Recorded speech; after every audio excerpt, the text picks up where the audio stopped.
Assalamu alaikum wa rahmatullahi wa barakatuh. Bismillah ar-Rahman ar-Rahim. Welcome to session number 11 on May 23rd. Bismillah ar-Rahman ar-Rahim. Alhamdulillahi Rabbil Alameen. Wassalatu wassalamu ala ashrafil anbiya wal mursaleen wa khawtumin nabiyeen wa ahli baytihi at-tayyibin at-tahirin al-masumin allazina azhaballahu anhum ar-rijsa ahlal bayt wa yutahhirakum tathira. Allahumma salli ala Muhammad wa ali Muhammad ajjal faraj. Welcome to the session number 11 on the continuing topic of Tawheed and Shirk. Inshallah, we are going to talk something very specific tonight, this afternoon. The last week we have touched base on our connection with Imam Hujjat ATF Sharif. I just wanted to have some other details which are mostly our challenges with regards to that, and then very, very lightly on a very high level, we are going to touch base on death and Barzakh relates to the mercy of Allah subhanahu wa ta'ala. So inshallah, that would be our topics which we are going to expand a little bit on it, inshallah. So with your support, we'll begin with that. Bismillah ar-Rahman ar-Rahim. This is the verse from Surah Al-Nisa. We have recited it last week as well. Bismillah ar-Rahman ar-Rahim. Ya ayyuhallazina amanu uti'ullaha wa uti'ur rasula wa ulil amri minkum. This verse signifies the importance of the obedience of Allah subhanahu wa ta'ala and our Holy Prophet sallallahu alaihi wasallam, and also our Holy Imam who is in the authority after Allah and Rasul, inshallah. So this signifies the importance of the Imam of the time to obey him and without any doubts or without any questions. The next one is the hadith of Holy Prophet sallallahu alaihi wasallam. We have also discussed that last time a little bit more detail. Man mata walam yarif imam zamanina mata maitatu jahiliyyah. That means the recognition of the marifa of Imam of the time. It is highly important. And if someone is dead without the marifa of the Imam of the time, that the person would be dead in ignorance. So this is very important to remember that. After that, inshallah, I'm going to introduce another verse of Holy Quran, and I'm sure everyone is very well aware of this verse. This is a very important verse regards to the Tawil, which is reflected upon Imam Zaman Ajjallahu Ta'ala Faraj Sharif. This ayat is from Surah Al-Asr and 17th Surah of Holy Quran, 81 verse. Bismillah ar-Rahman ar-Rahim. وَقُلْ جَاءَ الْحَقُّ وَزَهَقَ الْبَاطِلُ إِنَّ الْبَاطِلَ كَانَ زَهُوقًا. And say, truth has come and falsehood has departed. Indeed is falsehood by nature ever bound to depart.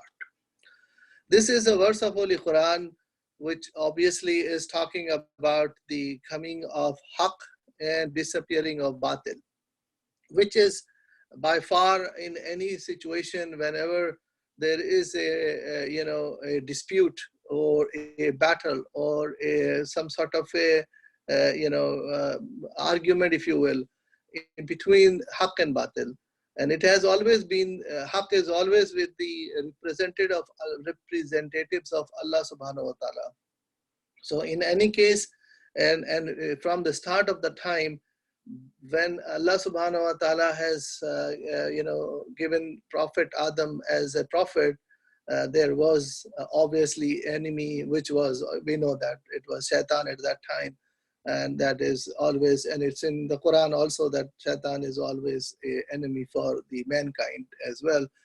So our system of guidance from Allah subhanahu wa ta'ala always there to save mankind, to keep them on the right path, take it away from all the evils. But the evil obviously are there and are there to test us, to check with us, to see how far we are steadfast on the path of Haqq, on the path of Allah subhanahu wa ta'ala, because we have the choices which Allah subhanahu wa ta'ala has given us to always make. And so it is our choice to follow the path of guidance or to follow the path of, unfortunately, the batil. So now this ayah also helps give a lot of encouragement and support to all the people who are following Haqq, that no matter the difficulties are, no matter the problems are, no matter the situations would be, sometimes situation looks very bleak. Sometimes seems to be that there is no light at the end of the tunnel, but Mu'min will never, ever, ever, lose hope, because hope is something which is given by Allah subhanahu wa ta'ala. So we should always remember that hope is something which we have to go by, never ever try to lose hope, because eventually at the end of the day, it could be a longer time, it could be a longer time of patience for all of us, and Haqq will prevail. Haqq will always be prevail. Haqq means what? Haqq is truth. So truth will prevail. The falsehood has to go, because that has no basis, that has no support. It will eventually get disappeared. And one other very significance about this holy verse is also about himself, physically about Imam Hujjat ATF. So I'm going to ask this question from my audience, and especially my younger audience, if they can answer that. Is this ayah of Holy Quran is inscribed on Imam Zaman, part of his body. Anyone have any idea where is it inscribed? It is written. I mean, people can read it if they want to, and it is on his body, and that is one of the evidence he would provide after his announcement as Imam Hujjah. So anyone can answer that. Please, which part of the body where it is written? On his chest? Sorry, no, not on the chest. On his heart? No, not on the heart. It can be seen. It's the body part where you can look at it. I mean, obviously. On his neck? No, not on the neck. On one of his arms? Well, it's close to that, but not on the arms. It's between the two shoulder blades on the back. On the two shoulder blades on the back, and then it is, well, yeah, I mean, forehead is not, the forehead is very visible, and Imam is in Ghaiba, so he would not be able to see anyone until, this is also a tradition which is being reported that one of his very highly supportive companion, when the time comes for his reappearance, he would come for the bay'ah of Imam Hujjah, and when come to Khane Kaaba, he would have a lot of supporters, a big army with him. So when he come to Khane Kaaba, he would demand Imam Zaman, even though he knew that Imam Zaman and he has complete faith on him, but just for the sake of showing it off to other people who may have not 100% faith on Imam Zaman, he would request Imam Zaman at that point to please take off your shirt and show that ayah, which is written between the two arms at the back. So it's between the two shoulders, if you will. So that is the place where he would see that, he would kiss it, and then he would confirm to everyone up there, like will be hundreds and hundreds of people around, and that he would make that announcement that I confirm that he is Imam Hujjah Faraj Sharif. So just to know that this ayah important, we should remember the verse. That is the most important part. If you just take away one thing, that this verse of Holy Quran, and if you remember that and keep reciting this verse, inshallah, there will be a good connectivity with Imam Hujjah Faraj Sharif. With this, simply with this ayah of Holy Quran. And that is very important if we understand the ta'wil of this verse of Holy Quran with Imam Hujjat Faraj Sharif.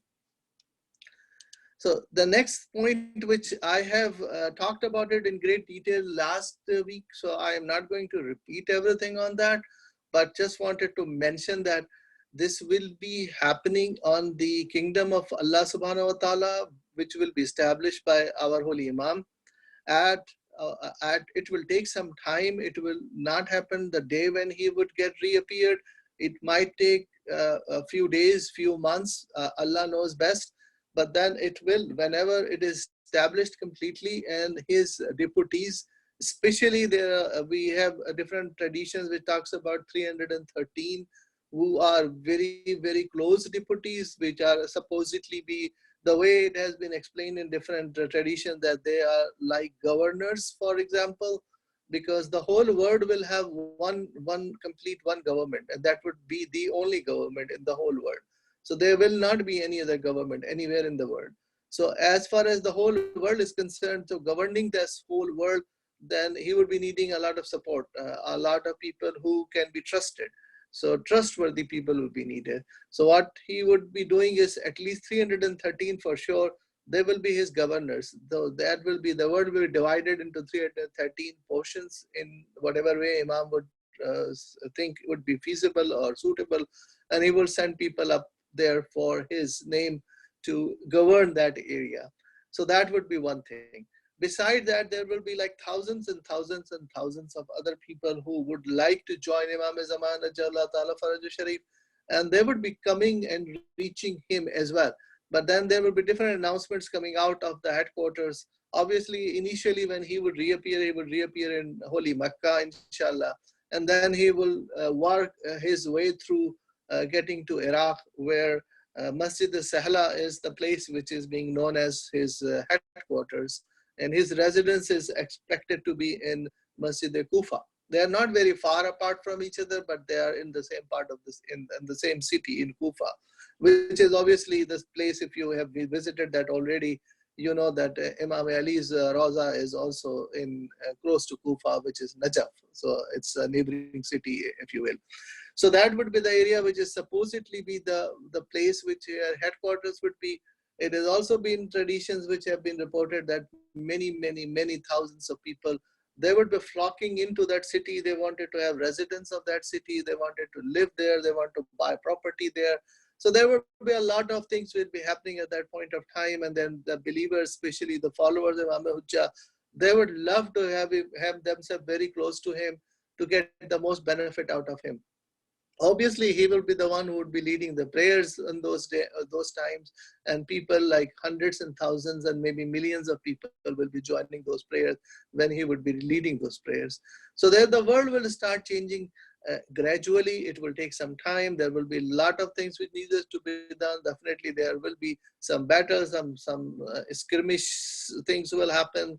And eventually, at the end of the day, and I'm not going to those details because I know everybody has read it so much. You mostly know most of the details anyway on that. But the point which I'm trying to make here is, hopefully, inshallah, with the help of Allah subhanahu wa ta'ala, all the undiscovered knowledge will be revealed. So we have talked about these knowledge areas, which we have talked about health sciences, how it will improve, agriculture sciences, technological advancements, space exploration, energy resources, hidden knowledge, the knowledge which has still be hidden, which we are not aware of it, but it is again, it is divine knowledge given by Allah subhanahu wa ta'ala to the Holy Imam himself, and that knowledge will be revealed based on obviously connecting the dots with the technical advancements and the sciences which have already been achieved to a certain level. Because if you look up 2020 and compare like 1920 or 1820, there have been a lot of advancement in scientific knowledge and technology and space and health and each one of those areas which you have talked about. So there has been a lot of improvement, and that will still grow to be improved more, which we cannot even imagine. Allah subhanahu wa ta'ala knows best how much and what will be improved, how will it be further significantly improved. So each person who will be alive at that point will be taking advantage of all those knowledge levels, and that would be not only giving them a spiritual connection with Allah subhanahu wa ta'ala and the Holy Imam, there will be connections which will be easing their livelihood in this world. So the way they would be living, it might be different, and that would be something which would be very much interesting, that the way there was a setup would be start changing, even though it will be more towards the family life, it will be more towards the caring of the neighbors and the friends and the family and the community we live in. Those of the things will be promoted more based on the Islamic teachings, obviously. Sometimes people usually ask that question, and that comes all the time. So I'm just going to, discuss that question, even though nobody is asking at this time. But there are questions which sometimes people would say that I have, I have been a research scientist, for example, or I am a technician, or let's say I work in a auto shop, or I am just a student, or I have no knowledge about the Islamic rules and principles, or I am just doing my livelihood. I do something, I do selling and buying, or I work in a shop, or I'm an engineer, or I'm a doctor, or something. I mean, whatever profession they are working with, they would come up and say, you know what, I am with that profession, with banking and all that. And how do I cope up? How do I fit in, if you will? Their question is, how do I fit in into the world order, which would be something which is new? Allah's system will be establishing, the Allah's kingdom is establishing. Is there a place where I can fit in, where I can be productive, which I can be helpful? So the answer to that is very simple. This question has been asked not to me, but to different ulamas, and there are different details which have been given. Or teacher, obviously. Teacher is the most important part, because that would be the whole idea behind it. Each one of us would be teacher at that time as well, along with other professions as well. But teaching would be the most important, because we have to teach so many people. Think about it. Just imagine yourself that maybe there are only a few hundred people who know some knowledge of ulum ahl al-bayt. We can count ourselves maybe in there, that we know very little knowledge, but we know something, okay, to begin. Maybe we have known ABC, for example, of the ulum ahl al-bayt. So that's a privilege that we know better, right? But then there would be, if we living in the city or triangle area, let's say, it is probably more than, I'm not probably, for sure, there is more than 2 million people living in this town. Maybe I'm wrong. Maybe there are more than 2 million. I'm just picking up a number. So it's around that point. So think about it. Let's say 2 million people, and we are like, let's say 200 people. So how do the 200 people will start teaching Ulume Ahl al-Bayt to 2 million people? Obviously, we will be assigned something, or we would volunteer ourselves. We love to volunteer ourselves to Imam Hujjat and his deputies, his organizers. Even there would be a governor, would maybe North Carolina, maybe many few other states, or maybe the whole USA will be under one governor. But that person will be extremely busy. He had other extremely important matters to resolve. But then, because everybody wants to take some role in the government of Imam Zaman, and we would love to do something, to volunteer, because we wanted to help out as much as possible.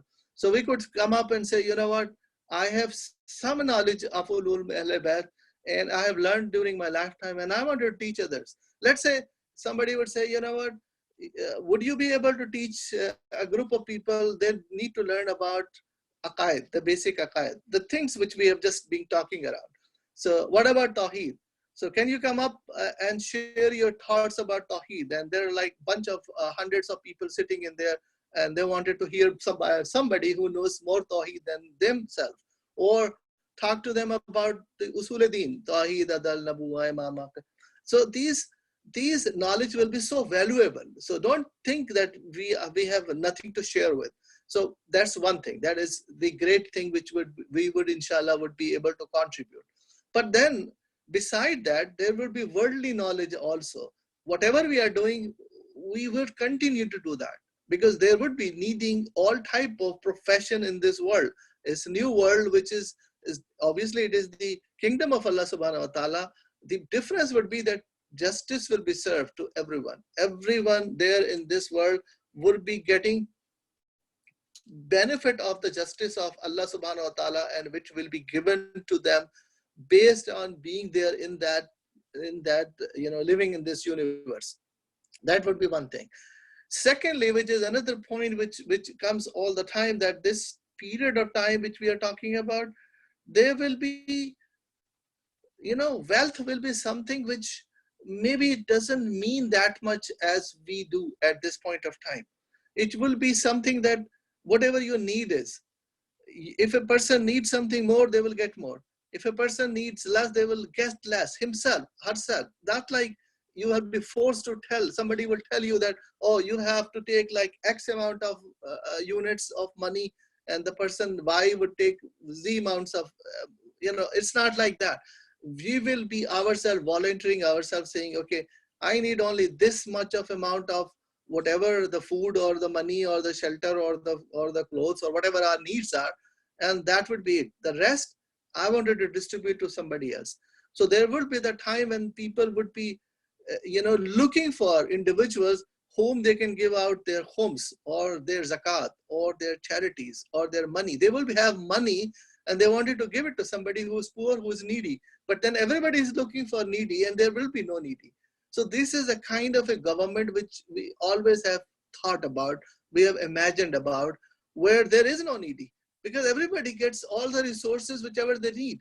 So what I'm saying is it's not equal distribution of wealth, because equal distribution of wealth is not the justified distribution of wealth. There is a difference between them. The difference is that equal distribution will be, and I think we have talked about it in the center a few times, about that a person who is grown up will also get the same amount of food, and a kid of like 12 years will also get the same amount of food. That is not justice. That could be equal distribution, but that's not justice. So justice is depending upon the person's need, they will get enough that would satisfy their need. That is how the justice will be served. So everyone in this universe, whoever will be living in the kingdom of Allah subhanahu wa ta'ala, arranged and governed by everyone, that would be the time it would it will be served. I see a question, so I'll talk to them about it.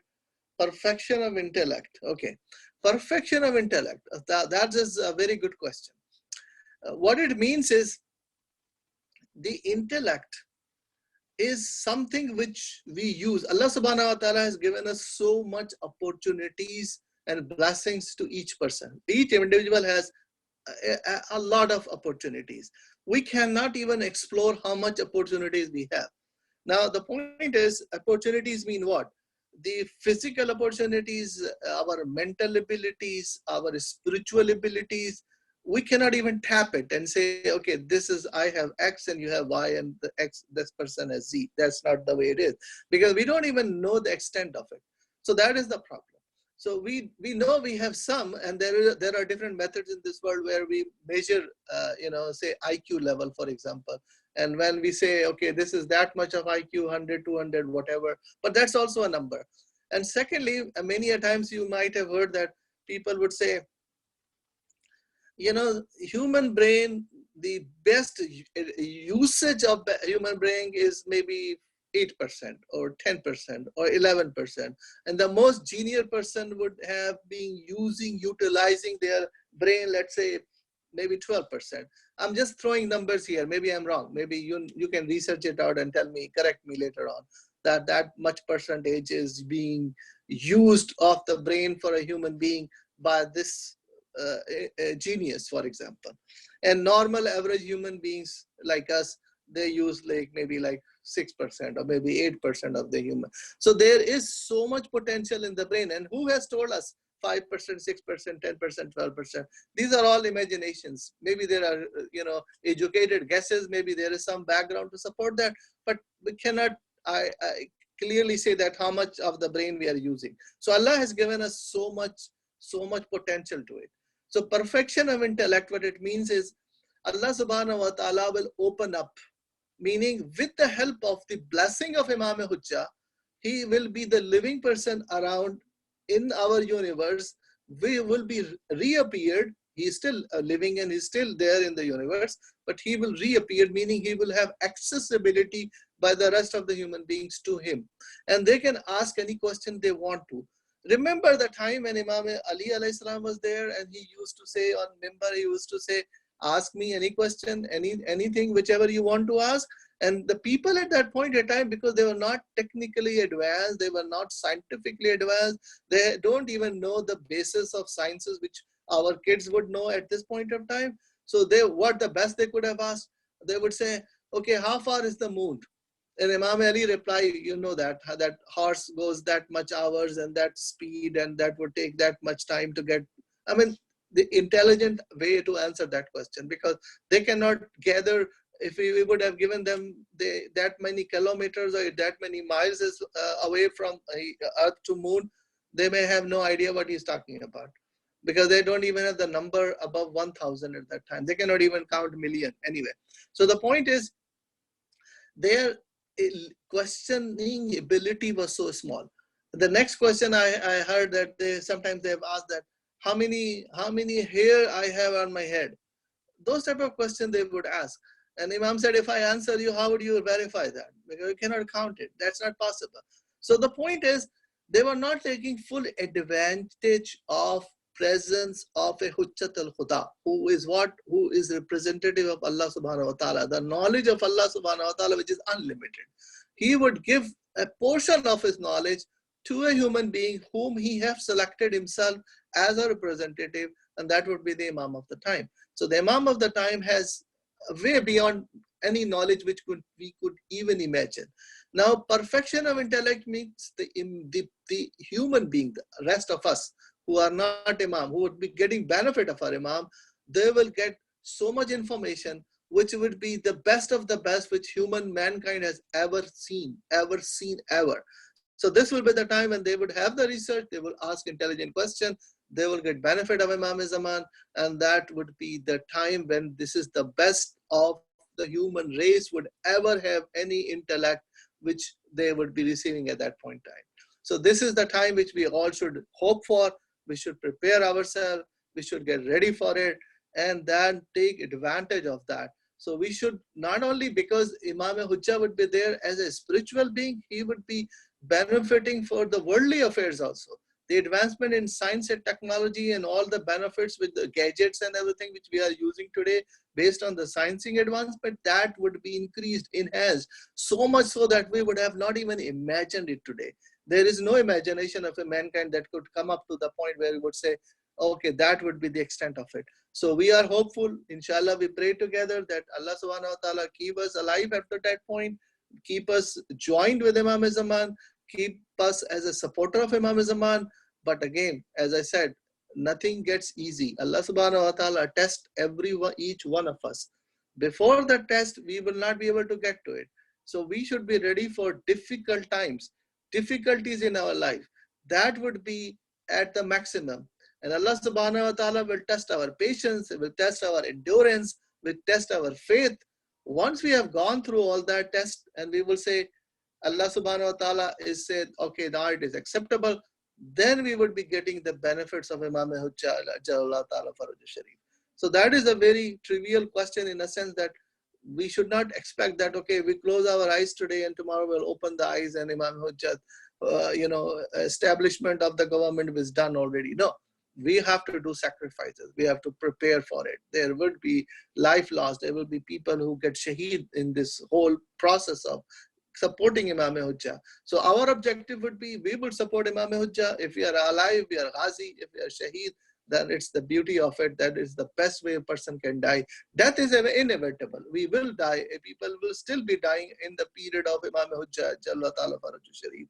But that this death, if it happens with the shahada, which is in the path of Allah subhanahu wa ta'ala, if we sacrifice ourselves to support Imam Hujjah, that was the best death one can imagine. So our dua would be that Allah give us patience to endure through these difficult times before the reappearance of Imam Hujjah. But when the Imam will reappear, we should be connected to him, we would have faith on him, we would support him, we'll be ready to sacrifice ourselves whenever needed, how it is needed, and we'll be ready for that, inshallah. So now doing that, and that is the point which I wanted to emphasize a little. This is my next slide. These are talks about challenges, difficulties, and the sacrifices. So now look at that, and we will talk each one of them a little bit in some detail and see where we are and what needs to be done to improve ourselves. And that is extremely important for each one of us. So the point is, I am not pointing fingers to anyone. It is, first of all, it's me. I am talking to myself about my habits, my things. I have to improve myself. So don't think that I am talking to as saying you. I would say me. I am the one who has to improve upon all these activities before asking anyone to do that. So while I am saying that, it is addressing it to myself first and then to others, that whoever can help each other to get to that point where we would be needed to be as followers of Imam Hujjah. So the first one is self-control. Self-control means what? As we have talked about in many sessions before, that Allah subhanahu wa ta'ala has given us the choices the choices of making decision. And this is the life we have. We can always make good choices. We can possibly make bad choices as well. So if Allah says, this is the time for prayer, and we say, yeah, we are going to pray, but let me finish this thing or that thing or that thing. Again, it is our judgment. We have to decide if that thing is more important or the prayer is more important. We'll have to make a decision on that. Many a times we are not able to fulfill what we wanted to do. But again, that's depend upon niyyah, depend upon situation, and then there are exceptions to the situations which is Sharia has given us. So we know Sharia that much, that what is right and what is wrong. And if we don't know Sharia, it is our responsibility and duty to read about Sharia, understand about Sharia, ask questions about Sharia, contact those people who know better than us, ask the question to them, send an email, send a chat message, whatever way you can get to the person who knows better Sharia than you.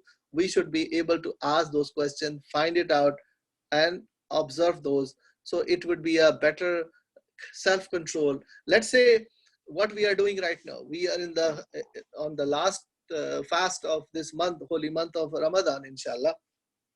Hopefully this is last. Maybe there is another one tomorrow, but most people are hoping to have Eid, inshallah, tomorrow. But let's see. Whatever Allah subhanahu wa ta'ala decides about the sighting of the moon, we are okay with that. We are happy with it. If Allah wants to extend another fast tomorrow, it's His choice, it's His will, and that will be fine. If Allah decides to have Eid tomorrow, it's Allah's decision. We should be always happy with the decision of Allah subhanahu wa ta'ala. That is called self-control. Don't get disappointed that tomorrow is not Eid, or don't get disappointed if tomorrow is not another fasting. So that is how, I'm just giving an example. This is how things would be around us in our life to go by, self-control.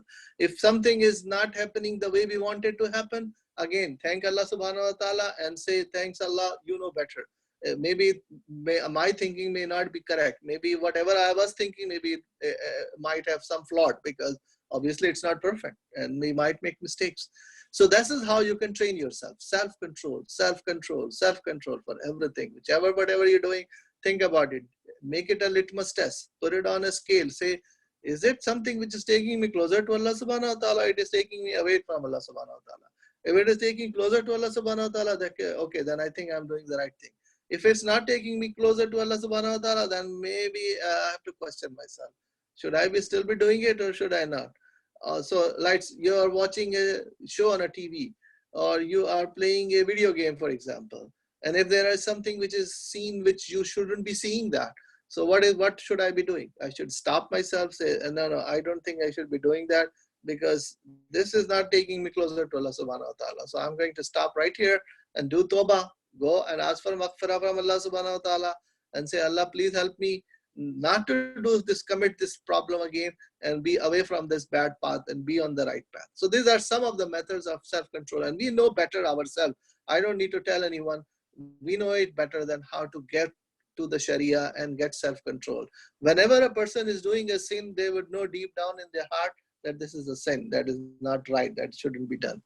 So this is how we could control ourselves. Next thing is extremely important, and now I'm just addressing to the parents who are here, who have kids, and the kids who are almost like grown up and they're going to get married, inshallah, and they will have kids also in near future. So this applies to them as well. So the point which I wanted to make here is, we might all would say, you know what is the best? Okay, let me ask you a question before I answer that. What is the best thing we can do to offer Imam Zaman? And if somebody asks me, what is the best sacrifice can you do for Imam Zaman? So what would I answer? Anyone, please. What can I sacrifice for Imam Zaman? The best of the best I have. Come on, anyone, please.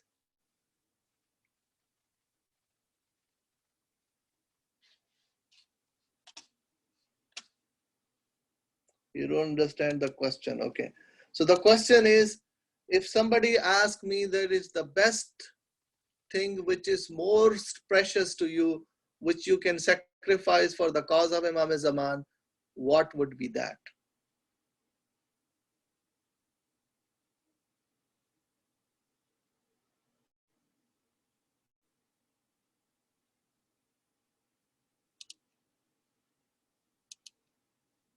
Okay, the question is clear now? If the question is clear, can you answer that? I know Brother Mazhar has already answered. Very good. I mean, Brother Zilli Hassan, you have like 2 steps ahead of me before I'm getting there. Nafs, mashallah. That's the one what I was looking for. Yourself, your nafs. Most people would come up and say, you know what, I can sacrifice my wealth. That's a normal, natural answer, and I appreciate that very much. Human beings can sacrifice their wealth, which is very common and which is normal and which is easy to do. Easy means, okay, if there is a cause and there is a belief on it, we can do that. The next thing of a higher level is nafs, your life, which we already talked about. Sacrificing our lives of the big cause for the sake of Allah subhanahu wa ta'ala, getting closeness to Allah subhanahu wa ta'ala, for the sake of Imam Hujjat ATF, Imam of the time, that is the best possible thing which we can do, is sacrifice our nafs, ourselves, our life, give it to them, say, okay, whatever, because our life is indebted for your life. Remember the Khutbah Ghadir, I think we've talked about it before also, where Holy Prophet has asked the companions who are there, who would say, do I not have more control over yourself than yourself? And everybody said, yes, Ya Rasulullah, you have more control over ourselves than ourselves. So that would be it. Okay, that's a good answer, but that's not what I'm looking for, your pet chickens and everything. Anyway, so you don't love your chicken more than yourself, I suppose. So we all ready to sacrifice with a higher cause. Okay, that is the best thing which we can offer to our Imam Hujjah, and that is perfectly fine. Now the point is, which I was making, and Brother Zilli Hassan has already answered that, is a way beyond that. It is easy to sacrifice yourself, and I am addressing to the people who have children. It is easier to sacrifice ourselves than to sacrifice our children. And that can only be appreciated by the brothers and sisters who have kids. If you have kids, you can appreciate it more. That how can you sacrifice your kids, even though, I mean, your sacrifice is not needed, for example, and you have been asked to sacrifice your kid. Will I be able to do that? That would be the question I should be asking myself. Have I raised my kids in a way that if there is a time it comes, they are going to offer themselves first. They would say, I'm going to go sacrifice myself for the cause of Imam Hujjat Jalla Ta'ala Faraju Sharif. And that would be the preparation we have to do. If we haven't done it, it's time to do that. Because let me ask another question. Let's say we can say, okay, I can go ahead and sacrifice myself. That is because I control my body, right? In a sense, yes. I can say, okay, I offer my sacrifice. But if somebody says, or Imam Hujjah would say, okay, how about your kids? And let's say, I would say, no, sure, no problem. I can do always whatever you want. And if I talk to my kids and they will say, you can control yourself, but not me. I mean, I'm another individual, a human being. But whatever your ideas may be, but for sacrifice, but I'm not willing to sacrifice myself. Is that a problem or not? What do you think? Is that a conflict? Yes, it is a conflict. Because who is blamed to be blamed for? Me, myself. Because I may not have raised my kids in the same principles and same faith as I would believe. If how much I love Imam Hujjah, maybe my kid doesn't have any idea of why should I even love Imam Hujjah. Who's at fault? Me, myself. So this is what is we need to fix it if we haven't done that. This is the time to fix it. We still have the time before the reappearance of Imam Hujjah. So what we need to do?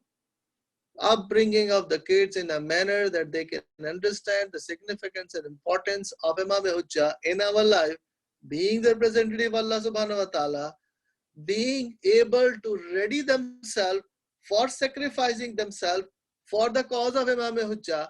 So instead of we asking them that my son, my daughter, would you be willing to sacrifice yourself for Imam Hujjah? They would be the one coming to us saying, no father or no mother, hold on. I am there. I'm going to go sacrifice myself first. And you may do it, but I'm not there after the fact. So we always talk about in the musibah of in Karbala when we say Imam Hussain alayhi salatu wasalam has sent Hazrat Ali Akbar to sacrifice. It was not an easy thing to do. Any human being, it is not easy for them to sacrifice their kids before themselves, in front of themselves, and openly do that. Not even Imam Hussain alayhi salam, all others, ladies and other, his family members, they have also prepared their kids. Hazrat Zainab, for example, they have prepared their own kids and sent them out for jihad, and that jihad which they knew they're going to get shaheed, they are not coming back. Think about Wahab Kalbi, that was the shaheed of Karbala. He has not even met Imam Hussain before, and he, on the way to Karbala, his and his mother, they met Imam Hussain, and his mother decided to sacrifice Wahab Kalbi in support of Imam Hussain ﷺ, and that happened. We have so much history about it. Not only one person, there are so many traditions we can talk about. So are we ready for that? Are we up to that point? Are we have upbringing of our kids in a manner that they are ready for sacrificing themselves? They would offer themselves saying, if needed for Imam Hujjah, I am there first, and you father or mother, you stay behind because I need to go shaheed myself right now. And you don't have to promote them at that point of time saying, my son or my daughter, could you do this favor? Can you go and get yourself support of Imam Hujjah? We shouldn't have to do that. They should be ready for it because it's our upbringing. We should be blamed for it if we haven't brought up our kids like that. That would be the way we should be going by. So this is a very significant point. If we can understand it, if I'm able to communicate it to you guys, or if I don't know if my method of communication may not be correct, but if I was able to do that, then I think I did my job in a sense. Yes, exactly. The level, you have very right, Brother Mazhar. This is the path of our prophets. This is the path of our imams. This is the path of the companions of imams or the prophet. This is the way we have to prepare and bringing up the kid. You have given a very good example of Hazrat Ismail alayhi salam, when Hazrat Ibrahim alayhi salam, when he told him about his dream, and he said, I was sacrificing you, and Ismail said, yes, but father, I am ready for that. Just go ahead, and I'm ready for it. This is the method of upbringing of our kids. If we have raised our kids in a way that they are ready for the sacrifice, the ultimate sacrifice, I know it is extremely difficult. We have read so much about it. We have discussed it so much about it. It's not easy for a parent to sacrifice their kids for the cause of Imam Hujjah or Allah Ta'ala, Allah for Subhanahu wa Ta'ala. So that is extremely important. We need to understand that. Next one is home environment. Are we having a home Islamic environment in our homes? Is everything in our homes looks like that they are all Islamic? If Imam Hujjah, and we talked about it last week, I guess also, that Imam Hujjah walk into our home, are we ready for that? We will prepare our home in a way. Is there any musical instrument or something which is haram sitting there in our home, which Imam Hujjah definitely we know will dislike it? Is there anything which takes us away from Imam Hujjah's liking in his good books if something is sitting in our home? Do we change the environment? Do we care about the time of the salat in our homes? Do we care about the majlis in our home? Do we know that what is the salat-e-jamaat? Do we care about these things? Are these things important in our home lifestyle? Is that something which we give significance to? Or do we care about un-Islamic things which is given more importance in our home? We have to look at ourselves. Make sure that we have not doing anything which is not for the teachings of Allah subhanahu wa ta'ala or the teachings of Holy Prophet and Imams. That is one thing which we can always improve upon, inshallah. Improvement in daily activities. What does that mean? We wake up in the morning, do our normal prayers, read Quran. These are activities which I would say anything which we do, which we are supposed to be wajibat or mustahabat. So how the life begins in the morning and how the day passes. We go to our work, how we sincerely work. We do not take extra breaks, which we are permitted like 3 breaks. We take 3 breaks. If we are taking a 1 hour lunch break, it is lunch, a 1 hour lunch break, not like 1 hour 30 minutes. We have 15 minutes breaks. We take 15 minutes, not 20 minutes. Things of that nature. These small little things counts. Everything counts. Everything counts. the day passes by. Are we doing anything wrong? Are we doing everything based on Allah subhanahu wa ta'ala? Are we remembering Allah subhanahu wa ta'ala? Are we remembering our Imam of the time? Do we start the day with the sadaqah of Imam Hujjat in the first place? How the day activities go on? How the afternoon goes on? What do we eat? Did we earn our living with halal sources? Do we eat the halal source? I mean, there's so much we can look at and we can improve upon. Just go through the daily activities. In the evening, in the night, whenever we have time, we can sit back for like 5 minutes and start talking to Imam Zaman. We talked about it last week as well. Talk to Imam Zaman, tell him all the activities of the day, and believe me, he is very much interested in our activities. He already getting our activities list by the angels. They are presenting it to him, so he knows it. This is not something new we are telling him. So now, because we are telling him, we are going through our daily activities from morning to evening. So we would be, you know what we would make sure? We would say, okay, there should be nothing in any sinning which we have done, nothing bad we have done, nothing which is against Allah, Shariat Allah subhanahu wa ta'ala. So because Imam would, how do I come in front of the Imam and tell him that I have been doing sin? Will it be, looks good to me to tell my Imam something like that? So this is how we would review ourselves. Every day we review it. Every day we review it and we feel better. Every day when we're leaving a guna and we're not doing any sin and we're doing something good, we will feel proud of it. We do something good, we feel proud of in front of the Imam Hujjat. Imam Hujjat maybe at times would say, oh, great job, good job, you're doing good. I'm saying it's a conversation. Maybe we are not hearing our Imam when he's replying back, but just because of our sins, we have, our hearing ability is not that good. But there will be a time after a little bit of practice, inshallah, it will be a time when we will start hearing Imam Hujjat. And then soon there will be a time that we can see our Imam Hujjat face to face. And that will be the time then, inshallah, the reappearance time will come on very, very quickly. And we will have the opportunity of that. We have so much technological advancement now today in this world that if I'm speaking here, anybody can see me any part of the world, anywhere, anyone can log in and look at me live at this time. So if me as a normal human being can do that, what about Imam Hujjat? He would have technological advancements way, way, way far better than myself. So we can always see his face, we can talk to him, he could be communicable after his reappearance, inshallah. And then also before his reappearance, as I just mentioned, there is a method of communicating with him, and that is telling him all the activities what we are doing today in a normal average day. And that is how we can improve upon. Next is very important, avoiding sins. We do always avoid sins. If we ask anyone, even to myself, it will say, yeah, I don't do any sins. So by sin in my mind, or most of us thinking like, oh, we don't do adultery, we don't, murder anyone, and I'm not, going to, kill anyone and taking away anything from anyone. I am not murdering. I'm not, I'm not a dacoit, or I am not getting into a home of another person without their permission. I mean, those big sins we can always think about.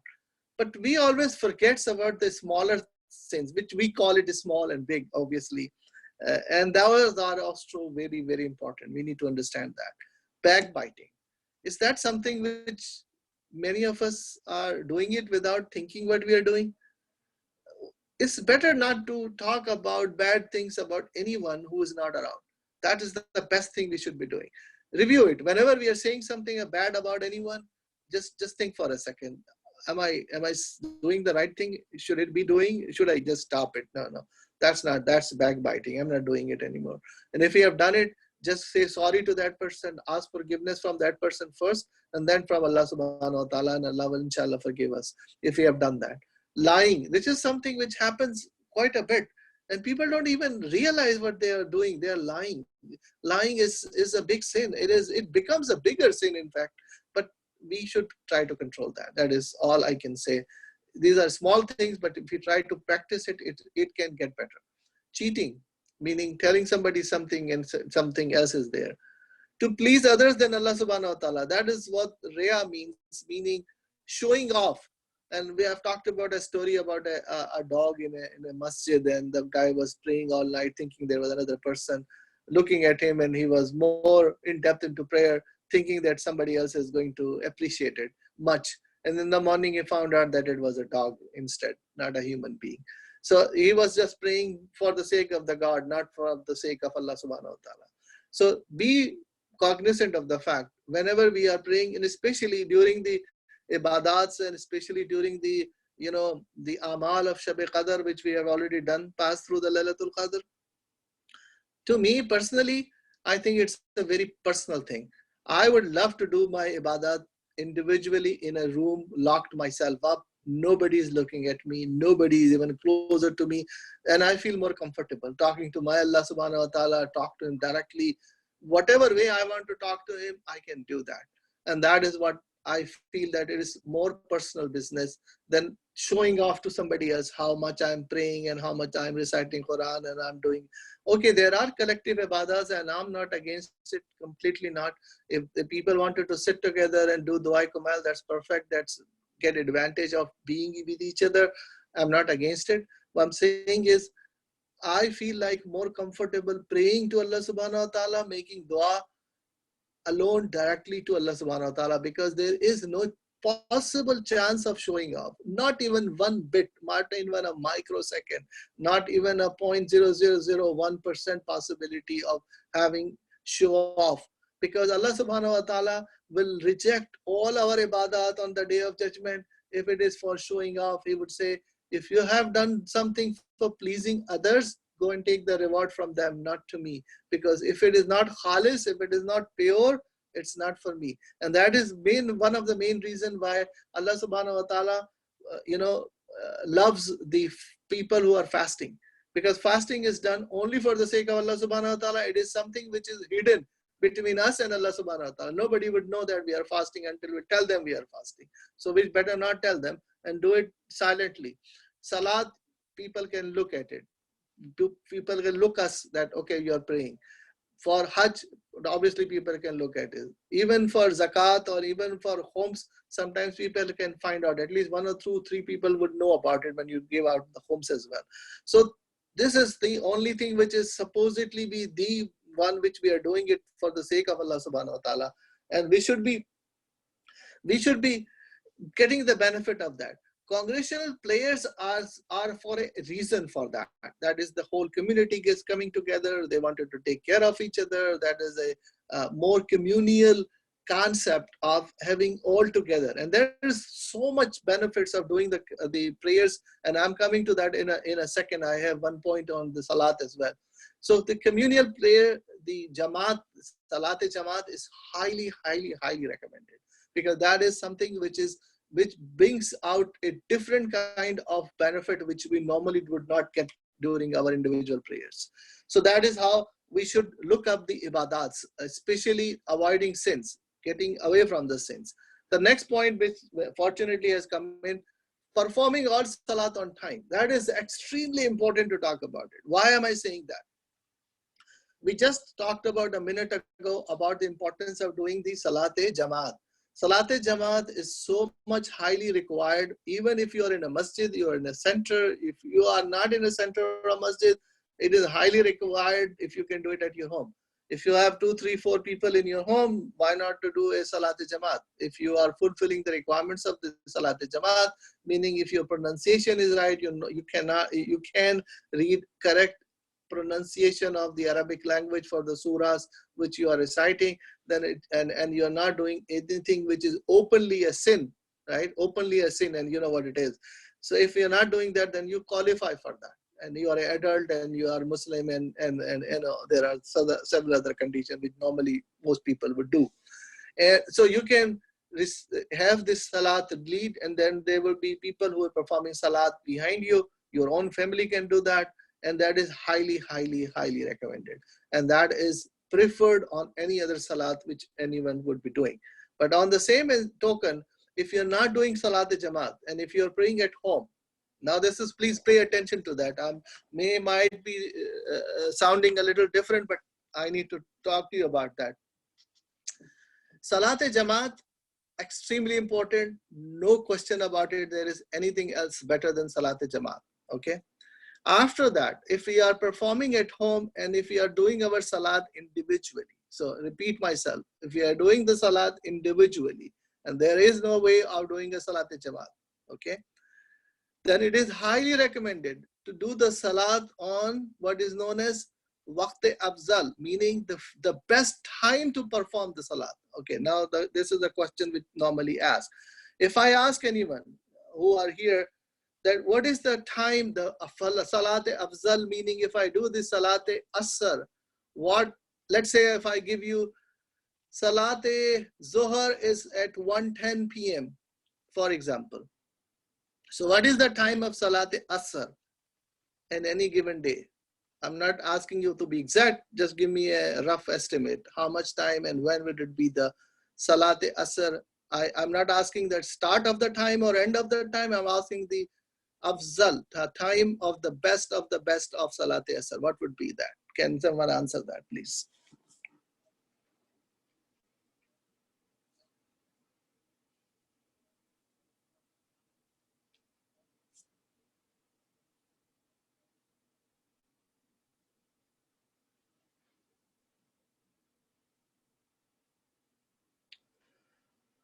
Okay, so that's Right what after I. Zohar. Yeah, brother, you're saying something? Right after Zohar. Okay, who was that? Askari. Askari. Okay, good. Wow. Okay. Let me explain. And I'm not telling you on my personal experiences or anything. It is the things which I'm going to discuss now. It is based on the Sharia, which Sharia is universal for everyone. It is not like me and you make any decisions. It's done by Risale Amaliya. If you read the Risale Amaliya of your Mujtahid or your Maraja Taqleed, that would give the information in there. So the answer to the question would be that after you are done with 4 rakats of Salat Zuhr, you can pray Salat Asr. That is an acceptable answer. That is the way all the Maraja will accept it. Okay, but that is not the time of Fazilat. That is not the time of the Fazilat of Awwal Waqt for Salat Asr. Why? Because when we do Jamaat usually is done because, as I said, Jamaat has preference for everything else. So if you're doing Jamaat and if the time of Jamaat is, for example, everybody who is sitting in the center or masjid or wherever they are, their congregation prayers are being done, they will do the Zuhr. Right after Zuhr, they will do the Salat Asr. Because they are doing a Salat Jamaat, that is the best thing they could have done. And that is the way it's supposed to be. But when we are doing individual prayers, we are doing 4 rakat of Zuhr.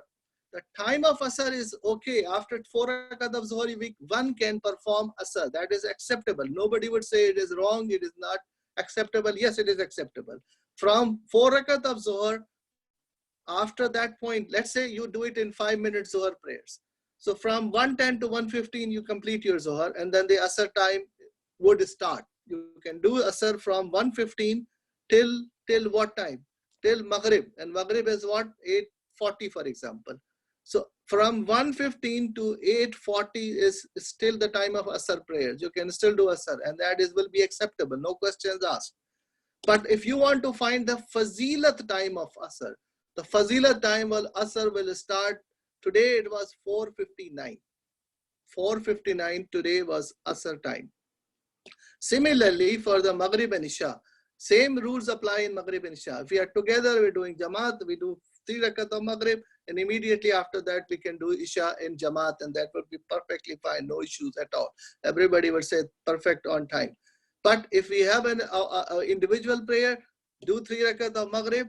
So tonight, for example, probably would be 8:40. So Maghrib. But the Isha prayer would come in something like 9:30, 35, something like that. I'm not sure exactly, but that would be approximately at that much. Takes 45 minutes to an hour later, that would be the time of Isha prayer. That is the Fazilat time. So please don't take me wrong, because the people get mistake easily about that. Fazilat is one thing which we do on Fazilat that has an extra sawab, an extra credit. Let's say bonus points we will getting it for doing it at Fazilat.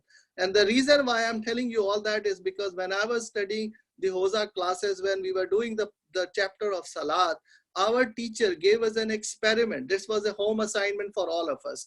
We were given an assignment. What was the assignment? He said, take a stick, put it in the yard, and then find out the exact time of your Salat Zuhr. And that is the exact time is what? When the sun is directly above it and there is no shadow, which is absolutely none. And that is the time of the Salat Zuhr. So we have to take our watches, put that time in, record it for 3 days. Every day we have to record it for the Salat Zuhr. Similarly, for Salat Asr, he has given a formula for that, which was like the shadow of the stick and half of it, 1.5. That would be the shadow, and we have to, scale it out. We have to measure it out. We have to give the exact time to the teacher that this is how we have charted the plot for the awwal time for Zohar and awwal time for Asr. So this is how we have plotted it out, and then he explains about Maghrib and Isha. But most people, because they are doing it from all their life, 4 rakat Zohar, 4 rakat Asr, nobody can object it. It's not a pass. There is no tradition which would avoid that, which would say, no, that's not right. We always have to do it separately. No, that is not the case. But the awwal waqt, we need to understand the difference between normal time of a prayer and awwal waqt. Let's say if I'm traveling, for example, or I'm on a break from my work, and I have only a break for one time when I can come and at my home and pray. So I would try to finish my Zohar and Asr together, and because I have to go back to work. And I may not get another time for Asr prayer Fazilat. So I would say, okay, let me finish my prayer because that is more important to do the prayers on time. And that will still be acceptable because it is on time. But when we go home, if I am home, let's say Allah has given me the opportunity because of the COVID-19, it's blessings in disguise, and I'm staying home and I can pray individually whenever the Afzal time comes in. So I'll pray Zohar and then I pray Asr at the Afzal time and then Maghrib and Isha. And that is the best benefit of doing the Salat on the Fazilat time. And then this is not me saying, as I said, you can go back, look up your Risale Amliya of your Mujtahid and see what is the Afzal time of Salat Asr and Isha. And also prayers normally can be done. And again, as I said, most people, because they do the Jamaat together, that they think that it's always the Afzal time after 4 rakat of Zohar is the Afzal time of Asr. That is not true. Number two, if you have any connection with Ayatollah Taqi Behjar, in a sense, connection means if you have read him and if you have gone through him, he is such a big supporter of Imam Hujjat ATF. He talks about a lot about him. He was spiritually very high level, and he has also said something. Any difficulty you are having in your life, any difficulty, just think of any difficulty in your life, and if a person started to do all salat on Afzal time, all 5 salat on Afzal time, remember that Allah subhanahu wa ta'ala will accept all the du'as and we will get mustajab, inshallah, and the difficulties will be removed. So this is he saying, and then people have tested it, and alhamdulillah, it has always been very, very successful. So this was the point I wanted to make. If there is any question or concern with that, please feel free to discuss that at this time before we go to the next topic.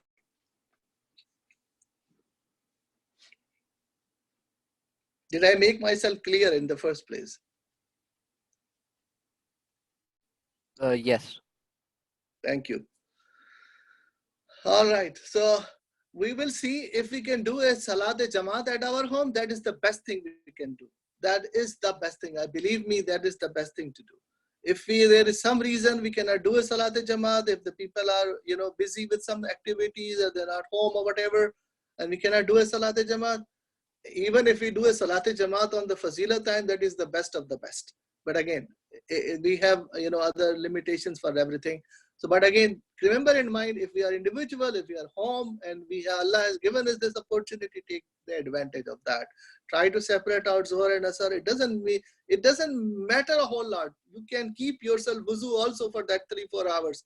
Normally we can. It's very easy. Or if not, then do the wuzu again. It takes like 2 minutes to do the wuzu, and then do the prayers. And that is very simple and easy to do that. Especially during the Ramadan, and today is the last fasting, hopefully, inshallah. We can always do the Salat Maghrib, do our fast, and by the time you are done eating, it's the time of Salat Isha. That's the beautiful thing when one can do.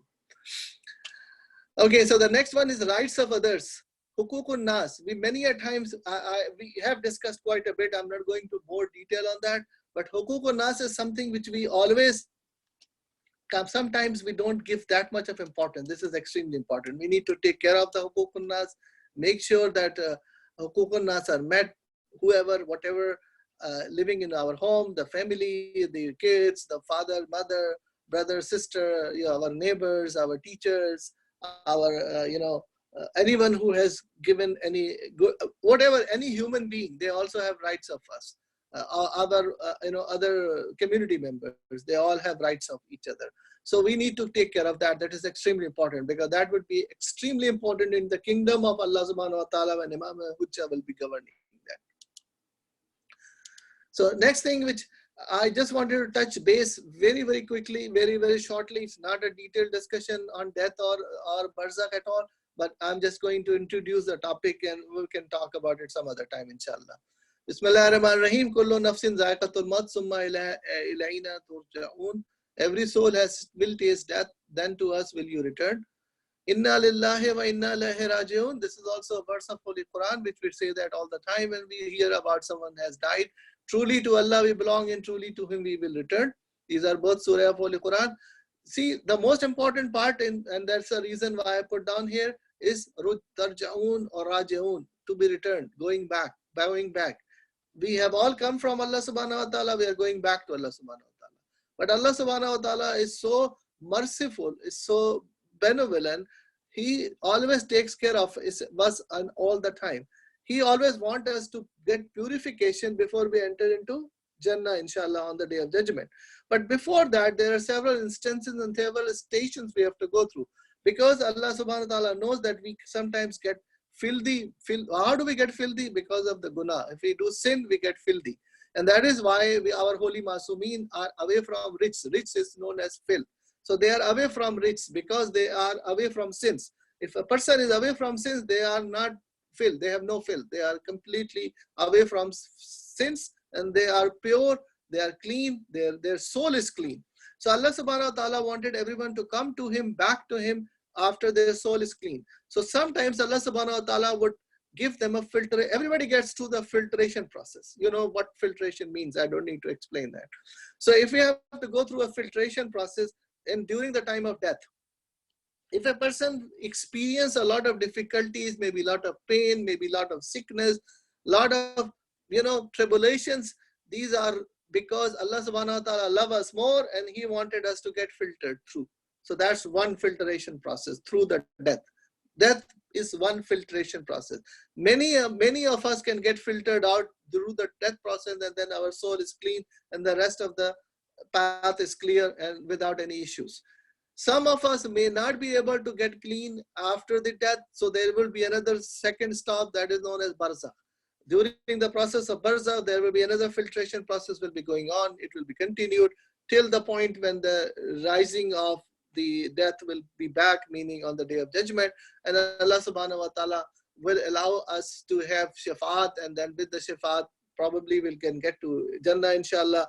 If some one of us will not be able to make it to Jannah, they will go to Jahannam for a short period of time until they get again filtered out their sins and they will be able to get admitted into Jannah. Eventually everyone has to get to Jannah except for only people who would remain in Jahannam are the one who are enemies of Allah subhanahu wa ta'ala, and they will remain there forever. Most human beings would have some cautious, some good things in there, and after filtration of their sins, they will be able to admit it into Jannah. And that is how the process is. And that's the reason I mentioned death here. That's a very difficult and a long topic to be discussed on death. Inshallah, if we are alive, we can discuss it a little bit later, sometime in future. Barzakh. I don't mean to give any details about Barzakh at this time. We're just going to talk about very, very briefly. It is the holding area of all souls until Judgment Day. And this is only souls. Remember, in Barzakh, it is only souls. And how does Barzakh look like? It is like sleeping and dreaming. We sleep, we dream, and we feel pain, we feel hunger, we feel, scared, we feel fear, we feel all kind of emotions. And that is how our soul will be experiencing during the period of Barzakh. That is how the Barzakh would be. It is a cleansing process of sins. It is a process where we go through that process of getting clean. One can feel the taste of Jannah and Jahannam. It depends upon awal, how good we are bad with it. Very important point. No shafaat in Barzakh. Barzakh is not the place where we get shafaat from our holy prophet or Aimma alayhi salatu wasalam. The shafaat is coming on the day of judgment. Barzakh is high by our holy Imam Jafar Sadiq alayhi salatu wasalam has also said that I understand about the shafaat on the day of judgment, because he would be one of those who would be giving shafaat to us on the day of judgment. But he said, I am concerned about your Barzakh. And that is the place where no shafaat will be given. It again depends upon our amal. We have to be very careful with that we have not done the tawbah. We should do the tawbah. If we have any obligation from others, hukukun nas, we should fulfill those. So be ready for that. It could happen to us anytime. And especially with the Zuhur of Imam Hujjat, this would be supposedly something similar to this Barzakh situation will be happening. Because Imam Hujjah, we will be only two ways. We be either with him or we'll be against him. And that is the only way. And if we are with him, then no problem, then we are in the path of Jannah. And if unfortunately, if somebody is against him, there is no way of going back and doing something different. They will be on the path of the wrong. And that is, we have to be ready for that, be prepared ourselves, make dua to Allah subhanahu wa ta'ala. This is how we can be on the right path. This is my last slide. What are some of the do's and don'ts of how can we help somebody who has already gone in Barzakh, our loved ones especially, who are already in Barzakh now? What are some of the things we can do? We can, if they have done any sadqa jariyah, the most important sadqa jariyah for everyone is their kids, their children. That is the sadqa jariyah. If they have raised their children in a nice way, then they will be the sadqa jariyah for them to send their rewards after their death, mostly. If they have started some donations, that could still be continue for them. Let's say they put money for the construction of a masjid or a website, for example, or Islamic studies or charity. The earlier days, people used to make libraries. Nowadays, people can make websites. And there are other, imaginative things which you can think of. The way which can teach Islam, propagate Islam. Online Hawza, for example, send it to Hawza, teach somebody Islamic studies in any way. And that person, if he's performing anything good or better, that will be benefit sadqa jariyah after the person is gone. So these things are extremely important. Step up, volunteer yourself, do something, and that goes a long way. This sadqa jariyah will go in Barzakh, and it will be going on. Completion of leftover wajibat. This is for the people who are the descendants, or if you will, the people who are there for our marumeen. So if our marumeen are gone, then we have obligation on them. Being children, being close relatives, we have responsibilities. The first thing would be take care of if they have missed any salat, have it completed. If they missed any fast, if they have missed their hajj, that would be a wajib upon them. We need to complete those. I mean, we can do it by paying someone to do the salat or the fast, and that is acceptable. Hajj is definitely somebody can do the second hajj if they haven't performed. If they have performed their first hajj, wajib hajj, they can do it for somebody else as well. Completion of the loans, homes especially. This is extremely important. Homes. If somebody hasn't completed their homes responsibilities, is supposed to be done as quickly as possible. So whatever they have left, money or whatever, complete all these wajibat if possible. Asking forgiveness from others. If let's say if parents have died, the children's responsibility is to ask anyone who's around to ask them for forgiveness of their parents, because that is extremely important. If they forgive, then Allah subhanahu wa ta'ala will also forgive them, and then they reduce the difficulties in period of Barzakh. That is extremely important. Unexpected gift can help. For example, you remember your marhum, just send a Surah Fatiha for them. Just read a Surah Fatiha, and that would go a long way. They would get a benefit of that. That's an unexpected gift, which would get time to time. When you're reading Quran, just take their name also, that I'm going to send the benefit of reading Quran to them as well, and they would get benefit of that. Do a sadaqah. When you do a sadaqah for them, they will get benefit of that. Do some charity work for them, for your marhum, and they will get benefit of that. These are all some of the things which we can do. We can be imaginative. We can do all other good deeds, helping out a poor, helping out an orphan, somebody who's in need. Do something for them and just take the name of them, that Allah subhanahu wa ta'ala sent the sawab to this marhum or marhuma, and that would help. And Allah subhanahu wa ta'ala is not that that he would take away all the sawab and give it to them. We will get the sawab too, and they will also get the sawab. So this is how it is so much blessing from Allah subhanahu wa ta'ala. It's a continued blessing, and that would happen. But don'ts, what are don'ts?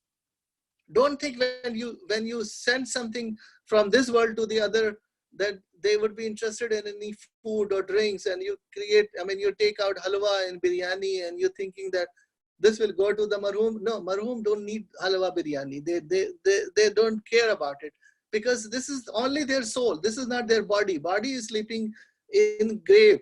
So they don't need halwa or biryani or anything else. They would only need what, which we have already talked about, Fatiha or Quran or Sadaqah or charity. These are some of the things which we can do to help our marhumin, not some of these things which are given at the bottom. These normally what we do is we take these things and thinking, oh, it is going to get benefit to our marhum. No, it is benefiting us because we are like to eat them on the name of our marhum. That is not the way Islam has ever taught us. Sometimes when we do majalis and okay, that is good to do majalis, and it is good to treat others as individuals, as community members. That is fine. But again, it is not, nothing of these will be going to our marhum, meaning the food is not going to them. The benefit of them would be if they read Surah Fatiha for them, all the benefits. And if supposing if you treat halwa or biryani to any needy person who is very hungry, they have not any food, definitely the benefit of person eating that food, they will make dua for the marhum, and that would be the help which they would be getting for. So just we need to understand some of these key highlights in order to help our marhums who are in Barzakh, and we are all going to be on that path soon. So need to prepare ourselves for that. If we haven't done it already, start doing it, especially our kids. Again, I repeat, especially our kids, we need to work on that if we haven't done it yet. And hopefully, inshallah, Allah subhanahu wa ta'ala's mercy and help, we will all be able to get to join Imam Hujjat ATF, and that time is coming very, very soon, inshallah, and we will all be joining him, taking the best of advantage of being with him, inshallah, taking the best of benefits of being him, the blessings which he would be coming along, inshallah. So with that, I am going to end, but before that, I would ask if there are any questions on these topics which we have discussed today.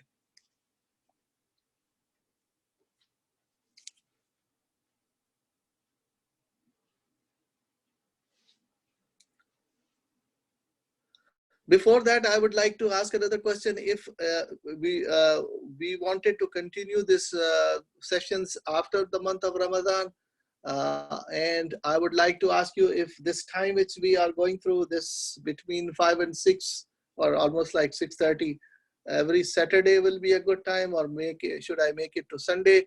So if you can answer that question. So what I'm asking is either Saturday or Sunday, between 5 to 6:30, if that would be a good time. So just answer that, Saturday or Sunday, and we can switch accordingly after the month of Ramadan, inshallah. One other thing I just wanted to talk about is next time I'm planning to start talking about the very important subject of Tawheed, which I've been postponing till the end of Ramadan, and that would be discussion on dependent and independent beings. That's a very interesting discussion.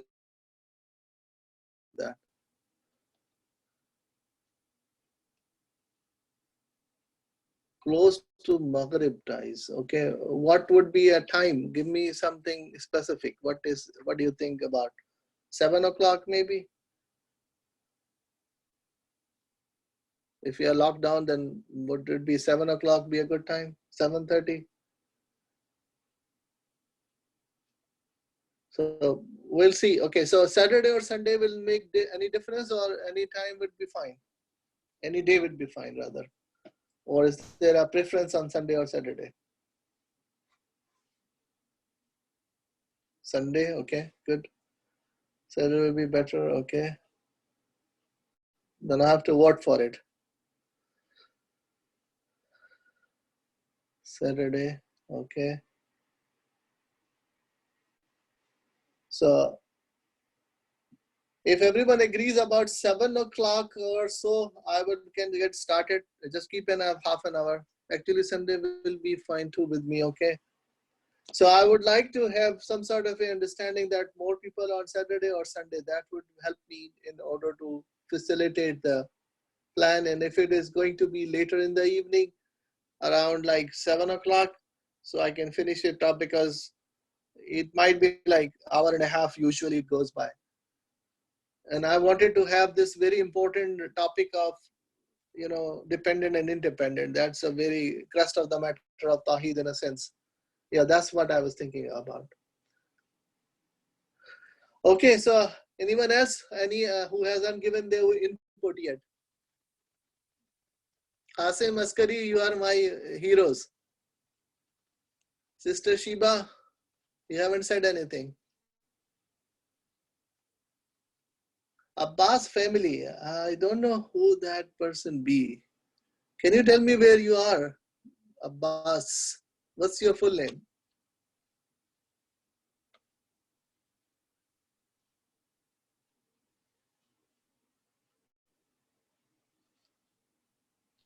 That's probably Qasim Askari. Oh, okay. Okay, I thought Askari was logged in with a different name. Oh, okay. Qasim is there. So, okay, so Abbas is, okay. Askari Abbas. All right, no problem. Fine. I mean, you are my heroes. I always say that my younger folks are my heroes. They are the best of the best. And I have a lot of hopes from them, inshallah. They will be our leaders. They will be carrying our flag to join Imam Hujjat, inshallah, from AQAID, inshallah. That would be the leadership will be there. Okay, so I can see there are several different responses. I will capture those and make a decision on that. Probably I'll go with the 7 o'clock time frame, inshallah, either Saturday or Sunday. But again, the point is that I have to start the discussion on, this is very important discussion on Tawheed, inshallah. So with that, I'm going to recite the dua of Imam Hujjat and we'll finish this session, inshallah. Bismillah ar-Rahman ar-Rahim. اللهم كن لوليك الحجة ابن الحسن صلاتك عليه وعلى آبائه في هذه الساعة وفي كل ساعة وليا وحافظا وقائدا وناصرا ودليلا وعينا حتى تسكنه أرزك طوعا وتمتعه فيها طويلا برحمتك يا أرحم الراحمين اللهم صل على محمد وآل محمد أجل فرجهم. Happy Eid Mubarak to all of you. Hopefully the moon will be sighted tonight. If not, then it will be tomorrow night. So happy Eid Mubarak to all of you, inshallah. Jazakallah khair, Sheikh, and iltimas dua. Inshallah, iltimas dua to all of you. Okay, thank you. Stop the recording.